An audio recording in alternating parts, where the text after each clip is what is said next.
Mini কিচেনে chop ভাজতেছি। এখানে মিষ্টি কুমড়ার চপ আর একটা পুঁই শাকের চপ, দুইটাই একসঙ্গে ভেজে নিচ্ছি। কেমন হয়েছে চপগুলো কমেন্টে জানাবেন।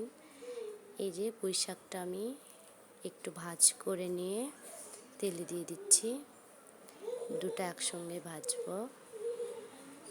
উপর দিয়ে আমি একটু বাসন দিয়ে দিলাম পাতায়।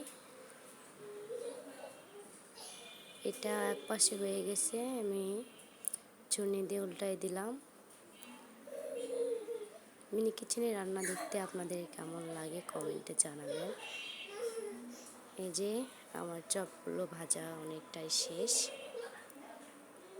অনেক সুন্দর আসছে। আপনাদের কার কার খেতে মন চাচ্ছে চলে আসবেন আমার বাসায়।